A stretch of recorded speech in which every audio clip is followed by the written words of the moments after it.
Good morning, happy Saraswati পুজো বন্ধুরা। সরস্বতী পুজো তো দেখো কুয়াশায় ভর্তি ছিল। যাই হোক, পুজো তো বছরে একবার, আনন্দ তো করতেই হবে। সাজুগুজুও হয়ে গেছে, দেখে নিয়েছো সাজটা? এই যে আমার সাজটাও দেখে নাও। চলছি মেয়ের স্কুলে যাবার উদ্দেশ্যে। ওর স্কুলে সরস্বতী পুজো, গার্জেন একজন করে যায়, কারণ ওদের তো আর একা ছাড়া যায় না। ওখানে সবাই সেদিন অ্যালাউ থাকে, মায়েরা বাবারা।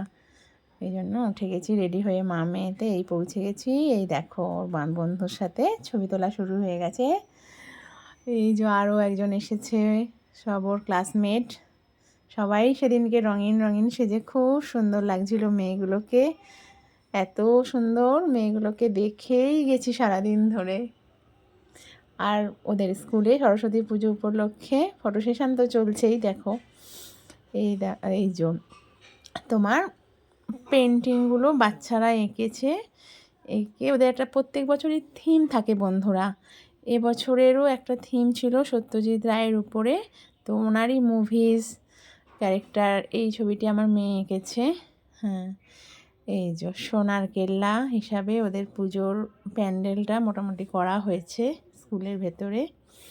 আর ওইভাবেই ওই থিমের উপরেই সবাই পেন্টিং দিয়েছে, যেটা কিনা স্কুলের দেওয়ালে ওইভাবে আটকানো হয়েছে। এই যে প্রতিমা, ঠাকুরমশাই পুজো করছিলেন, দেখো সবাই খুব সুন্দর প্রতিমা হয়েছে স্কুলে।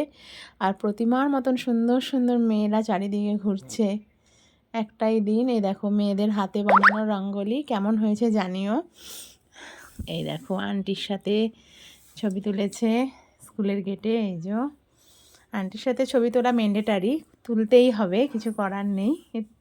ক্লাসরুম, ওরা নিজেরাই এই বোর্ডগুলোকে সাজিয়ে টাজিয়েছিল। এই যে সেজেছি আর পোজ দেবো না, এটা তো হয় না হয়তো। এইগুলো ক্লাসের ভেতরে, আসতেই চাইছে না বাড়ি, কি করব, কয়েকটা ছবি তুলে দিলাম সুন্দর সুন্দর। এই যে লাস্টে ওর এক বান্ধবী আমার আর ওর তুলে দিল। দেখো কালকে যেন প্রজাপতি লাগছিল সরো মেয়েগুলোকে, রঙিন প্রজাপতি, বাঁধন ছেড়ে ডানা মেলে উঠছে। দেখে তো নিজের স্কুলের দিন মনে পড়ছিল, খুব আনন্দ হয়েছে। দেখো আরও কিছু পেন্টিংস তোমাদের দেখাচ্ছি। দেখো এই যে মায়েরা সব দাঁড়িয়ে আছেন, খুবই ভালো আনন্দ। বছরে একটা দিন, সারা বছরই তো নিয়মের গণ্ডিতে বাধা থাকে না। এই যে আমার বন্ধুরা, মানে অন্যান্য মায়েরা, খুব হাসছি, হাসবো না, হেসেই সবাই ছবি তুলছি। এই যে লাস্টে বাড়ি আসার পথে